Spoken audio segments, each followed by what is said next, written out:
Hi guys, today I'll be taking a look at a super cheap linear switch, the Akko V3 Cream Yellow. Let's get started. But firstly, a disclaimer, these switches were sent to me by Akko, I wasn't paid to make this review, and I will remain as impartial as I can as per usual. Anyway, enjoy the review. Now, Akko has a new switch lineup known as the V3. It consists of two switches, a yellow linear and a blue tactile. The most impressive thing is, they both cost $9 for 45 switches, placing them at the budget end of the price bracket, competing with the Gateron Yellow. And this is what they look like when disassembled. Feel free to pause the video. Now, let's move on to the switch categories.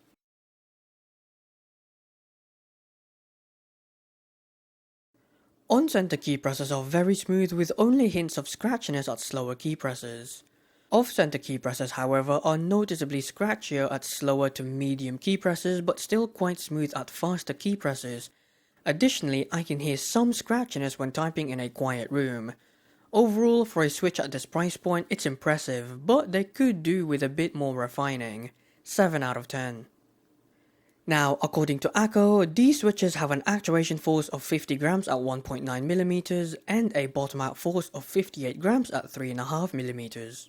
Essentially, this switch directly competes with the Gateron Yellow. It's probably why it's named Cream Yellow, but that could just be a coincidence, even if I find it hard to believe it is.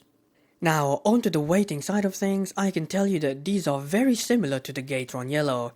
In fact, it's quite hard to tell which one is which. That's actually a good thing since it shows Akko completely nailed it. I mean, it's basically a Gateron Yellow from what I can feel, and yes, they're also very consistent, which goes without saying at this point. One slight downside, however, is that they're too light for me, just like the Gateron Yellow, but I do like heavier switches, so this is a personal preference. Overall, it isn't for me, but they're extremely consistent and I find them to be a true middle ground for a linear switch. 5 out of 10. Now, sound is pretty standard, nothing out of the ordinary here, but I will say that it's not as clacky as the POM switches, which is disappointing.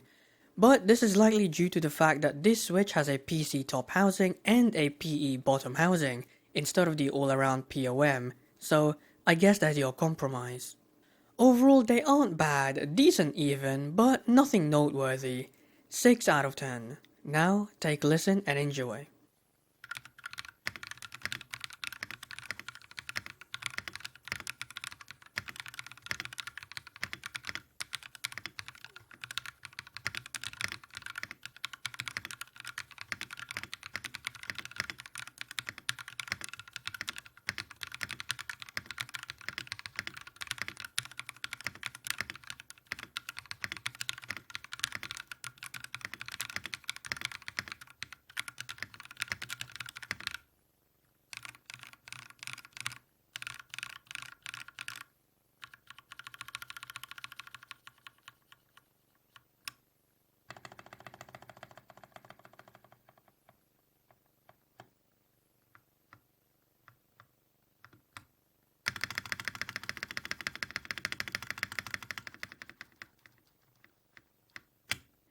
Now, I wouldn't use this switch for typing at all, they're too light and a bit too scratchy for my liking at slower key presses.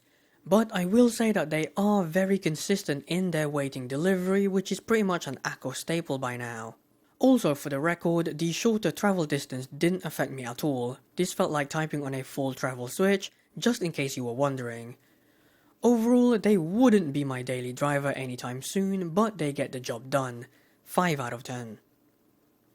Now, gaming is where this switch truly shines. Let me tell you, the switch consistency is extremely important when it comes to gaming, and this switch has extremely consistent weighting delivery across all switches, which is impressive and especially given their value. Additionally, they're smooth enough for faster paced games, but if you do play a bunch of slower paced games, you might start to find them a bit too scratchy, but they should still be fine. Overall, the lightweighting aside, the upsides more than make up for its downsides, and if this was a heavier switch, I'd be happy enough to keep using them. 7 out of 10. In conclusion, if you're looking to buy Gateron Yellows, you might want to check out these as well, since they are in the same price bracket and they have very similar performance. The final score for this switch is 30 out of 50 or 60%. It matches the Gateron Yellow, no surprises there. And that's the end of the review. Next time I'll be taking a look at the cream blue switch. Until then, take care and goodbye.